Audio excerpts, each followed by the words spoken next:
আমরা সমস্ত হিন্দু সমাজকে, সমস্ত সনাতনী সমাজকে এগিয়ে আসার জন্য অনুরোধ।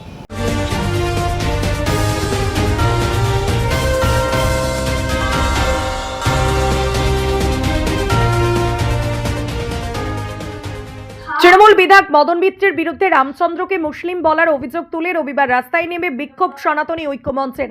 পাশাপাশি এদিন বাংলাদেশে হিন্দুদের উপর অত্যাচারের অভিযোগ তুলে ইউনিয়ন সরকারের বিরুদ্ধে করা হয় প্রতিবাদ। এই ইস্যুতে এদিন সকালে বিজেপি কর্মীদের দুর্গাপুরের বেনাচিতির পাঁচমাথা মোড়ে পথ অবরোধ করে চলে বিক্ষোভ। প্রতিবাদ কর্মসূচির নেতৃত্ব দেন জেলা বিজেপির মুখপাত্র সুমন্ত মণ্ডল এবং সাধারণ সম্পাদক অভিজিৎ দত্ত। পরে দুর্গাপুর থানার পুলিশ ঘটনাস্থলে পৌঁছে গিয়ে রাস্তা থেকে অবরোধকারীদের সরিয়ে দিলে রাস্তায় যান চলাচল স্বাভাবিক হয়। বিজেপি নেতা সুমন্ত মণ্ডল ও অভিজিৎ দত্ত বলেন, এদিন তৃণমূল বিধায়ক মদন মিত্রের বিরুদ্ধে ক্ষোভ প্রকাশ করে বলেন, এই পশ্চিমবঙ্গে ক্রমাগত হিন্দুদের ভাবাবেগের উপর অত্যাচার হানা হচ্ছে। একজন সাংসদ মদন মিত্র প্রাক্তন মন্ত্রী প্রকাশ্য মঞ্চ থেকে শ্রী রামচন্দ্র যে নিয়ে আমাদের আদর্শ পুরুষ, হিন্দু সমাজের আদর্শ পুরুষ, সমগ্র বিশ্বের আদর্শ পুরুষ রামচন্দ্রকে নিয়ে কটূক্তি করেছেন।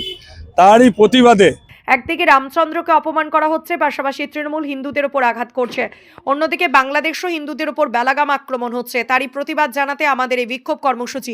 বাংলাদেশে যেভাবে হিন্দুদের উপরে ক্রমাগত অত্যাচার চলছে এবং ইউনিট সরকার তা দাঁড়িয়ে দাঁড়িয়ে দেখছে, দীপুচন্দ্র দাসকে যেভাবে হত্যা করা হলো, আধমরা অবস্থায় তাকে গাছে টাঙিয়ে আগুনে পুড়িয়ে দেওয়া হলো, এর থেকে চরম নিন্দাজনক ঘটনা আর ঘটতে পারে না বাংলাদেশে।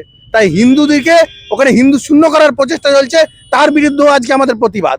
আজ প্রতীকী বিক্ষোভ হলো, হিন্দুদের নিরাপত্তা সুনিশ্চিত করা না হলে আরো বৃহত্তর আন্দোলনের পথে নামবো আমরা।